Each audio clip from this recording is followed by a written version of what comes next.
Saro. Dan saya Agustina Jatiningsih. Kami dari kelompok 8 akan memaparkan materi tentang kebutuhan materi dan silabus pendampingan literasi. Saya Aisyah Sara akan menjelaskan tentang pengertian silabus.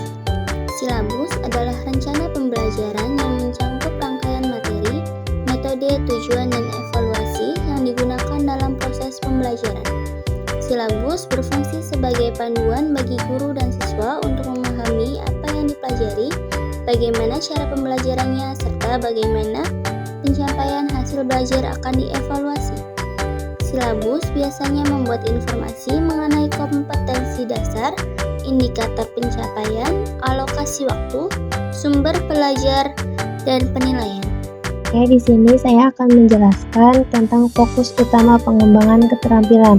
Yang pertama ada membaca, yang kedua ada menulis, dan ketiga ada berpikir kritis. Berpikir kritis adalah kemampuan untuk menganalisis dan mengevaluasi informasi, data, dan argumentasi secara sistematis dan rasional. Dan yang keempat adalah komunikasi yang relevan. Komunikasi relevan adalah komunitas yang memiliki efek kontekstual dalam sebuah konteks. Selanjutnya, ada pendekatan silabus dan kebutuhan materi literasi. Yang pertama, ada dasar literasi atau tingkat dasar.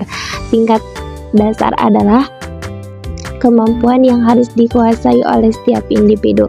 Contohnya, pengenalan huruf dan bunyi, membaca teks, latihan menulis, pengembangan kosakata, dan pemahaman teks. Yang kedua, ada pengembangan literasi menengah atau tingkat lanjutan. Contohnya, analisis teks, menulis narasi dan eksposisi, pemahaman lanjutan, keterampilan komunikasi. Dan yang ketiga, ada literasi krisis dan fungsional atau tingkat tinggi, yaitu ada analisis kritis, penulisan argumentatif, literasi digital, dan keterampilan berbicara publik.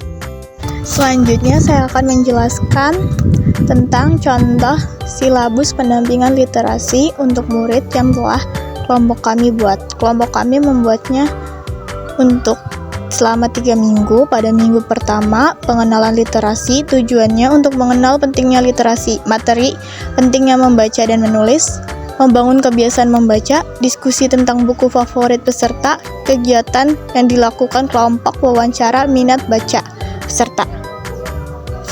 Pada minggu kedua, keterampilan membaca, pemahaman, tujuan meningkatkan kemampuan dan memahami bacaan, materi, membaca cepat dan efektif, teknik skimming dan scanning, kegiatannya dengan membaca artikel pendek dan meringkas. Selanjutnya untuk minggu terakhir menulis naratif dan deskriptif.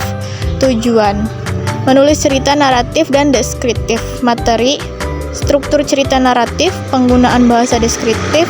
Kegiatan: membuat cerita pendek berdasarkan pengalaman pribadi. Cukup sekian dan terima kasih.